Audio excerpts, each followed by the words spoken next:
तो गाइस आज first of all हम लोग बात करने वाले हैं टीम गॉडलाइक के बारे में। टीम गॉडलाइक की तरफ से एक पोस्ट आता है जहां पर सिम पैन पंक की फेयरवेल हो चुकी है। वो पोस्ट को आप अभी स्क्रीन पर देख सकते हो एग्जैक्टली, जिस पर गॉडलाइक ये लिखे, from years of despair for us they came as a ray of hope, those memories of BGIS and BMPS still feels as fresh as yesterday, but sometimes things are meant to come to an end and that's what esports is about. We wish Punk and Sim nothing but the best for the future. फिर इसके बाद guys ये post के नीचे काफी सारे reactions को आप स्क्रीन पर देख सकते हो, इंक्लूडिंग सिम। फिर जीगोड भी इस पर ये लिखे always in her hearts, then Godlike Mizo ये लिखी we will miss you. Spiro इस पर ये लिखे good luck for the future Punk and Sim shine bright. फिर इसके बाद गाइस सिम की तरफ से एक रिएक्शन पोस्ट भी है, आप अभी स्क्रीन पर देख सकते हो, जहां पर बेसिकली वो ये लिखे जो टाइम पर Godlike and TSM lineup qualify नहीं कर पाती थी तो एज अ फैन मेरा हार्ट भी ब्रोक होता था। अब आगे गाइस देखने वाली बात ये है कि टीम गॉडलाइक के new IGL and support player कौन होने वाले हैं। वेलबे के टाइम पर तो गोडजी टीम में स्टिक कर रहे हैं, लेट्स सी हमको कोई एग्रेसिव या फिर एक माइंड गेम वाले IGL देखने को मिलेंगे। में तो आप ही लोग लिखते थे, अभी वाई एंड इमोशनल क्यों हो रहा है, मेरे को ये नहीं समझ में आ रहा है।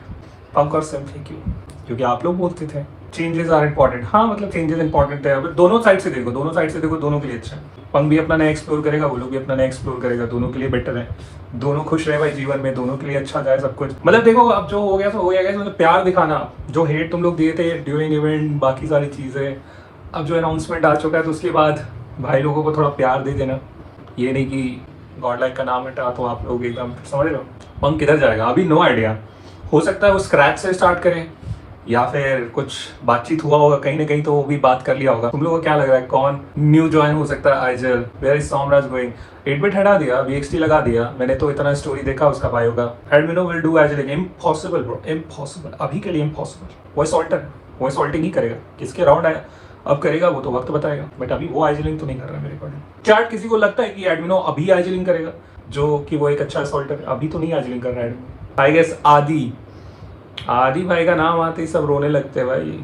डेबल आदि का क्या सीन है भाई, वो तो स्टोरी भी लगा दिया था ना, आज कोई है ना कल कोई है कुकिंग वाला। भाई अगर आदि आ गया तुम सोच रहे हो क्रेजी नहीं हो जाएगा? विलन आर्क चल रहा है आदि भाई का। मानिया एंड स्प्रे गॉड आ सकते हैं, पता नहीं। वाइल्ड फैंग में उनका फेयरवेल, हाँ वाइल्ड फैंग से तो उनका फेयरवेल आ चुका है। तो देखो अभी फ्री कौन कौन बैठे हैं जो किसी भी ऑर्गेनाइजेशन के अंडर नहीं। लेट्स एज्यूम अभी IGL की पहले बात करते हैं, जो फ्री बैठे हुए हैं, कोई ऑर्ग में नहीं है, कोई लाइनअप से अभी उनका सीन नहीं है। तो अभी उसमें लिस्ट अगर तुम देखोगे तो सोमराज भाई हमारे फ्री हैं, दूसरे जो फ्री चल रहे हैं अभी मान्या भाई फ्री हैं।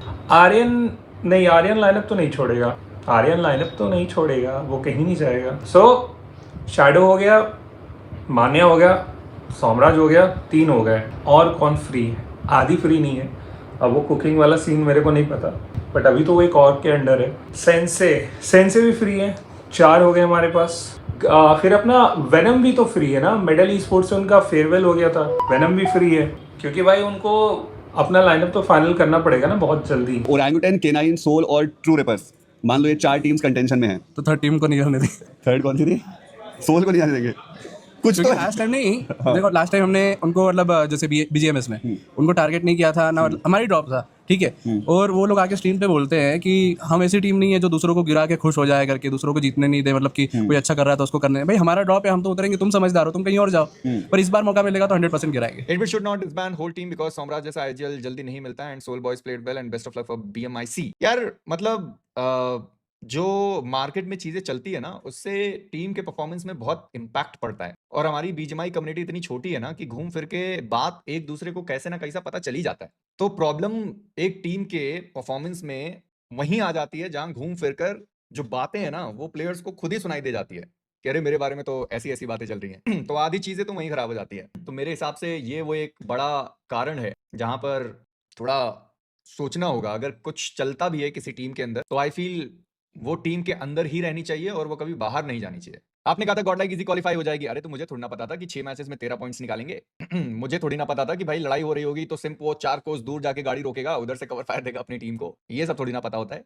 ये तो बेसिक चीजें होती हैं जो आप ऐसे मतलब इतने एक्सपीरियंस टीम और प्लेयर्स एक्सपेक्ट नहीं करते। वो चीज है। एक्सपेक्ट तो हमने सोल से भी नहीं किया था कि ऐसे अंधा रश कर देंगे 3 प्लेयर्स कंपाउंड के अंदर बिना देखे। भाई मैं देख रहा था वो मैच, बस मैं सोच रहा था कि भाई ये रश कर क्यों रहे हैं। जो अभी तक उनका प्ले स्टाइल था वो कैसा था, जोन के एजेस और उसके बाद जोन के अंदर धीरे धीरे वो तीसरे फेज में ही बिल्कुल सेंटर घुस गए। तो सडन जो चेंज है प्लान में वो हमेशा वर्क नहीं करता। 2 बार थर्ड आकर बुरा लगता है, लगता तो है बट दे ट्राइड। अब उसके अलावा और क्या कर सकते हैं। आपको क्या लगता है लास्ट मैच में इतना बड़ा स्प्लिट लेने का क्या रीजन हो सकता है? नो आइडिया ब्रदर, ये तो टीम जाने, पर मेरे हिसाब से अब वो खत्म हो चुका है, तो अब उसके बारे में बातचीत करके कोई फायदा है नहीं। मतलब आप ये सोचो कि जो सबसे स्ट्रॉन्ग मैप था वहीं पर सारी चीजें आके खत्म हो गई।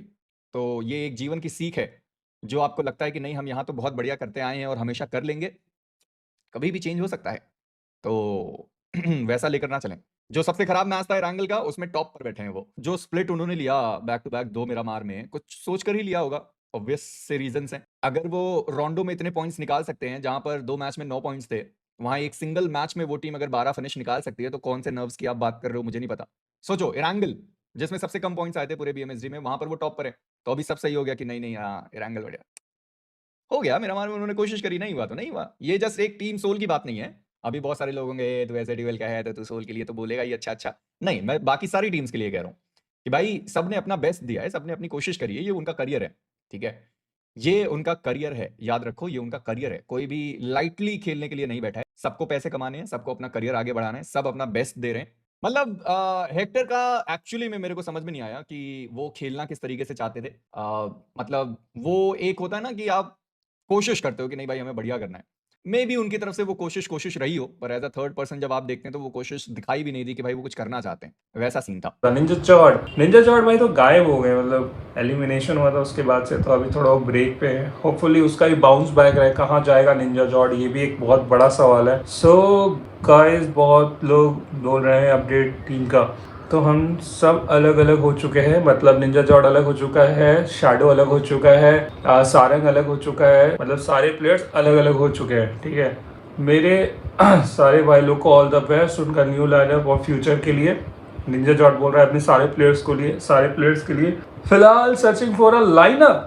निंजा जॉर्ड ऐसा प्लेयर यार सर्च कर रहा है, ये अपने में एक बहुत बड़ी बात है। आई नो फॉर्म थोड़ा लेफ्ट राइट है, बट ये अपने में एक बहुत बड़ी बात है कि निंजा भाई भी स्टोरी लगा रहे कि फिलहाल सर्चिंग फॉर अ लाइनअप। नया मैप हमें देखने को मिला, कैसा रहा एक्सपीरियंस, क्या मेजर चेंजेस है कंपेयर टू अदर मैप्स जिसके लिए अलग अलग स्ट्रैटेजी बनानी पड़ी है?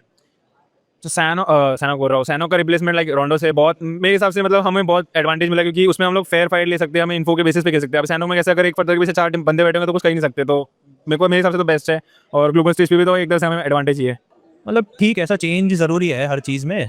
सैनॉक की जगह रोंडो आए तो ऐसा ही सबके लिए नया नई नई स्ट्रेटेजीज बनेगी, ज़्यादा दिमाग यूज़ होगा, तो वो एक तरीके से प्रैक्टिस ही है सारे प्लेयर्स की। तो मेरे हिसाब से सीन के लिए बहुत अच्छी चीज़ है वो। आई थिंक रोंडो मैप जो है इसमें सारी टीम्स ये मतलब कह सकते हो पॉइंट्स वाला मैप है, सभी टीम्स उठा रही हैं, क्योंकि सभी ऐसा कि रिकॉल सिस्टम है जिसकी वजह से ना टीम्स अर्ली फाइट लेती हैं एंड अगर फिनिशेस मिल रहे हैं उनको वो उठाते हैं एंड रिस्क ले रही हैं टीम्स। फिर उसके बाद अगर मर भी जा रहे हैं तो भी रिकॉल का उनके पास मतलब एक अपॉर्चुनिटी होती है, जिसकी वजह से हाई फिनिशेस एंड बहुत मतलब एक ऐसा मैप है जिससे कि आप पॉइंट्स उठा सकते हो बहुत ज़्यादा। तो आई थिंक बहुत अच्छी चीज़ है एंड सैनॉक से तो बेटर है, क्योंकि सैनॉक थोड़ा लग फेवर्ड मैप है, उसमें अगर जोन आपसे दूर जाता है तो आप कुछ ज़्यादा कर नहीं पाते हो। एंड रोनो में वो चीज़ नहीं है कि आप फाइट बिल्ड कर सकते हो, स्टार्टिंग में अपने पॉइंट सिक्योर कर सकते हो रिकॉल का फायदा उठाते हुए, तो उस वजह से I think it's a very good map. देखो स्ट्रेटेजीज बनाने का इतना टाइम तो नहीं बना, क्योंकि लास्ट मोमेंट ही मैप आया है और सारी टीम्स को भी नहीं मिला है। बस वही था कि जो बेटर स्काउट कर ले रहा था ये वाले मैप में वो चिकन निकाल ले रहा था, और इस वाले मैप में मतलब काफ़ी बड़ा मैप है कंपैरेटिवली जो बाकी मैप्स है। तो बड़े मैप का फायदा ये है कि जो टीम बाहर है ना तो उनको उसको रोटेट करने में बहुत ज़्यादा दिक्कत आती है, क्योंकि बहुत लंबा जोन है, बहुत लंबा जाना पड़ता है, चलाते रहो गाड़ी पूरे मैप पे, घुमाते रहो, पहुंचोगे नहीं जोन ऐसा।